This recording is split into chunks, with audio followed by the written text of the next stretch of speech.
I stared at the message on my phone, a faint smile playing at my lips despite the gravity of the situation. Flying to Rome with my lover. Have fun being poor. James's last taunt glowed mockingly on the screen. Oh, if he only knew. My name is Natalie, and at 29, I never expected to be tracking my husband's attempted escape through JFK Airport while coordinating with an international task force. But here I was, parked outside the terminal, watching the operation unfold through the feeds on my laptop. The irony was almost poetic. James thought he was being clever, draining what he believed were our personal accounts. He had no idea those accounts were actually fronts we'd set up weeks ago when we first caught wind of his embezzlement scheme. As Senior Vice President of Finance at Morton and Blake Investment Group, my husband had been systematically stealing millions from client accounts for months. He thought he was untouchable, brilliant even. That arrogance would be his downfall. I'd known something was off for weeks. The late nights at the office, the secretive phone calls, the sudden interest in our financial arrangements. When I discovered the first traces of suspicious transfers, I didn't confront him. Instead, I took my evidence straight to the FBI's Financial Crimes Division. That's when Agent Catherine Torres entered our lives, though James knew her only as Amanda, the gorgeous new client who seemed so interested in both our investment services and him personally. Target is approaching security checkpoint. Agent Torres's voice crackled through my earpiece. He's with the female operative now. I watched through the camera feed as James strutted through the terminal, his arm around the waist of who he thought was his mistress. He had no idea she was one of our best undercover agents, or that every step he took was being monitored by a dozen law enforcement officers. Remember, I spoke softly into my mic, he's likely carrying the backup drive with all the transaction records. Don't let him dump it. Copy that, came the response. The pieces were all in place. Now it was just a matter of watching my husband's grandiose escape plan crumble around him. I almost felt sorry for him. Almost. Looking back, I should have seen the signs sooner. 6 months ago, when James started pushing me to combine all our accounts, I'd assumed it was about trust and marriage. He'd presented it so convincingly over dinner at our favorite restaurant, his brown eyes earnest as he talked about building our future together. I was touched by his apparent desire for transparency, never suspecting it was all part of his plan to gain access to everything. But James didn't know that my background in forensic accounting wasn't just a line on my resume. Before joining Morton and Blake, I'd spent 3 years tracking down corporate fraud schemes. The skills never quite leave you. The attention to detail, the ability to spot patterns in financial discrepancies, the instinct for recognizing when something just doesn't add up. The first red flag was the change in his routine. James had always been methodical, leaving for work at exactly 7:30 a.m. and returning by 6 p.m. Then suddenly, he started having emergency client meetings that kept him at the office until midnight. I might have believed it, except I caught him slipping once. His urgent client call showed a Dubai area code at 3 a.m. their time. The second warning came from his newfound interest in our home security system. He insisted on upgrading everything, adding cameras and motion sensors. At the time, I praised his attention to our safety. Now I realize he was paranoid about being watched himself, especially in his home office where he did most of his illegal transfers. Our account manager called. He'd mentioned casually last week. She suggested we diversify some investments. I'll handle everything. The confidence in his voice almost masked his nervousness. Almost. That's when I contacted Agent Torres. Within hours, we had a plan in motion. The FBI had already been investigating a series of suspicious international transfers from Morton and Blake, but they needed solid evidence linking it to someone inside. I could provide that connection. I'm doing this for us, James had whispered this morning as he kissed me goodbye, thinking I was still asleep. We'll have everything we ever dreamed of. If he only knew that his dreams of escape were about to turn into his worst nightmare. My phone buzzed with another message. This time it was a photo. James at a champagne bar in the terminal, toasting with the woman he thought was his mistress. Thanks for making this so easy, he wrote. BTW, I took a little extra from your personal emergency fund. Consider it payment for 5 years of pretending to love you. The words hit harder than I expected. Even knowing what kind of man he truly was, even after discovering his crimes, something about that casual cruelty made my chest tighten. I thought about the night we met, both new employees at Morton and Blake, sharing takeout Chinese food during late-night training sessions. I remembered how he'd brought me soup when I had the flu, how he'd held my hand at my father's funeral. Had it all been an act? Target is getting restless, Agent Torres reported through my earpiece. He's checked his watch 3 times in the last minute. I pulled up the security feed from the terminal. James was trying to look relaxed, but I could read the tension in his shoulders. He kept glancing at his phone, probably checking the time until his flight. That's when I noticed something that made my blood run cold. He was carrying my father's vintage leather briefcase, the one I'd inherited after Dad passed away. The realization sparked something in me. This wasn't just about the money anymore. This was about every lie, every manipulation, every moment he'd used my trust against me. I thought about the clients whose lives he'd potentially ruined, the families whose savings he'd stolen, all while playing the role of devoted husband. Agent Torres, I spoke into my mic, my voice steady despite the emotion building in my throat. The evidence is in my father's briefcase. He always said it was the safest place to keep important documents. Knowing James, he's using it to transport the backup drive and any incriminating papers. Copy that, she responded. We'll make sure to secure it. I watched as James checked his phone again, his expression growing more anxious. He had no idea that his mistress had already alerted airport security about a suspicious package, ensuring they'd be pulled aside for additional screening. He didn't know that we'd frozen the accounts he thought he'd drained. He was probably wondering why his Rome-bound flight was mysteriously delayed. Time to end this charade. I picked up my phone and typed out one final message. Maybe you should talk to the police officer behind you first. Through the security camera feed, I watched James's face transform as he read my message. His confident smirk faltered, replaced by a flash of panic as he spun around. The police officer wasn't actually behind him, not yet, but his reaction told me everything I needed to know. He was guilty, and he knew he was in trouble. All units in position, Agent Torres's voice crackled in my earpiece. We've got eyes on all exits.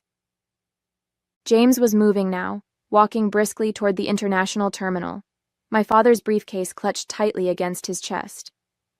His mistress kept pace beside him, one hand casually resting on his arm. I knew she was making sure he couldn't bolt. My phone rang, a number I didn't recognize. I answered, keeping my eyes fixed on the security feed. Your little game stops now. James's voice was cold, controlled. I've got copies of every transaction you've ever signed off on. If I go down, you're coming with me. I felt a chill run down my spine. He was bluffing. He had to be. I'd been careful, documenting everything since I first suspected his scheme. But there was something in his voice that made me uneasy. Really? I kept my voice steady. And what transactions would those be? Don't play innocent, Natalie. Those offshore accounts? The shell companies? I've got proof you were involved from the beginning. Who do you think they'll believe? The devoted husband trying to protect his wife's interests? Or the scorned woman seeking revenge? My heart raced. He was trying to twist this around, make me look like the guilty one. Classic James, always manipulating the situation to his advantage. But he'd made one crucial mistake. Interesting theory, I replied. Have you shared this evidence with Amanda? There was a pause. Through the camera feed, I saw him glance at the woman beside him. What does she have to do with this?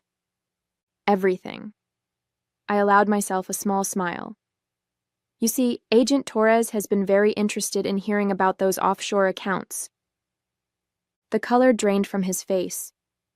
On the screen, I watched him take a step back from his companion, realization dawning in his eyes. But it was too late. In one fluid motion, she had his arm behind his back. James Anderson, you're under arrest for embezzlement and corporate fraud, she announced, her voice carrying across the terminal as other agents moved in. But then something happened that I hadn't expected. James started laughing. "Oh, Natalie," he said into the phone, his voice full of mockery despite his position. "You really think this is over? Check your email. I just sent you something interesting from the corporate server. Turns out your father wasn't as clean as you thought he was." The phone slipped in my suddenly sweaty palm. With trembling fingers, I opened my email. There it was, a folder labeled Thomas Bennett Project Files. My father's name. I clicked it open and my world shifted beneath my feet. The documents filled my screen. Transaction records, emails, meeting minutes, all dating back to when my father was CFO at Morton and Blake 15 years ago. My hands shook as I scrolled through them. Project files showed systematic manipulation of accounts, carefully hidden beneath layers of legitimate transactions. The pattern was familiar, because it was the exact same method James had been using. "Natalie?" Agent Torres's voice cut through my haze. "We've got him secured, but he's demanding to speak with his lawyer before—" "He knew," I interrupted, my voice barely a whisper. All this time, James knew about my father's involvement. That's why he chose me. That's why he pushed so hard to work at Morton and Blake. Through the terminal's security feed, I could see James being led away by agents, that smug smile still playing on his lips. He'd known this moment was coming. Even in handcuffs, he had an ace up his sleeve. "Your father's case was before my time," Agent Torres said cautiously. "What exactly are we looking at?" I quickly forwarded her the files. James didn't create this embezzlement scheme. He found my father's old blueprint and expanded on it. The offshore accounts, the shell companies. Dad built the foundation 15 years ago. The revelation hit me like a physical blow. Every memory of my father, his integrity, his principles, the lessons he'd taught me about right and wrong, now seemed tainted. Had James been watching me all these years, waiting for the perfect moment to use this information? My phone buzzed with a text from an unknown number. "I've got more files, much more. Drop the charges or everything about Thomas Bennett goes public. Your choice, darling." I felt sick. James had orchestrated this perfectly. If the truth about my father came out, it wouldn't just destroy his legacy. It would implicate dozens of current Morton and Blake executives who had worked alongside him. The scandal would devastate the firm and everyone connected to it. "He's trying to leverage this, isn't he?" Agent Torres asked, reading my silence. "Yes," I admitted, "but he's made one critical mistake." I pulled up the original files my father had left me, the ones stored in an encrypted drive I'd found after his death. James didn't know about these, couldn't know about them. Dad had documented everything, including the names of those who had forced him into the scheme. "My father wasn't the mastermind," I said, my voice growing stronger. "He was the whistleblower, and I can prove it." The pieces were falling into place now. Dad hadn't been able to come forward before his death, but he'd left everything I needed to finish what he'd started. James had only seen half the story, the part that looked incriminating. He had no idea he'd just handed me the key to exposing the entire corruption ring at Morton and Blake. I rushed to my office at Morton and Blake, Agent Torres following close behind. The building was nearly empty at this hour, but I knew exactly where to look. My father's old office, now a storage room, held the final piece of evidence we needed. "Your father suspected this might happen," I explained as we descended to the basement level. "He left me a series of clues in his personal journals. I never understood them until now." The storage room was cluttered with old filing cabinets and forgotten furniture. In the corner stood my father's ancient desk, deemed too heavy to move. I ran my fingers along its underside, finding the hidden catch he'd described in his journals. With a click, a small compartment opened. "Got it," I breathed, pulling out a weathered USB drive. "Ms. Bennett," a voice called from the doorway. We turned to find Harold Wright, Morton and Blake's current CEO, watching us with cold eyes. I believe you have something that belongs to the company. 2 security guards flanked him. This wasn't good. Actually, I replied, keeping my voice steady, this belongs to the FBI now. I handed the drive to Agent Torres, who quickly secured it. Wright's facade cracked slightly. You're making a serious mistake, Natalie. Think about your career, your reputation, your father's legacy. My father's legacy? I felt a surge of anger. You mean the legacy you and the board created when you forced him to participate in your scheme? When you threatened to destroy him if he didn't help hide your fraud? Wright's expression darkened. You can't prove any of that. Really? I pulled out my phone and played a recording. My father's voice, weak but clear, documenting every detail of the board's corruption in his final days. Dad may not have lived to testify, but he made sure the truth would come out. Wright lunged for Agent Torres, but the security guards, who I now realized were actually FBI agents, grabbed him first. As they led him away in handcuffs, I noticed James being escorted through the lobby below. Their eyes met, and I watched the color drain from my husband's face as he realized his powerful allies couldn't help him anymore. Your father would be proud, Agent Torres said softly. I nodded, emotion threatening to overwhelm me. The evidence on that drive would expose decades of corruption at Morton and Blake, clearing my father's name and bringing down everyone involved in the scheme. James had thought he was so clever, using my father's past against me, but he'd never understood what kind of man Thomas Bennett really was. My phone buzzed. Another message from James. We can still work this out. I'll tell them everything about your father's involvement. I smiled as I typed my response. Go ahead.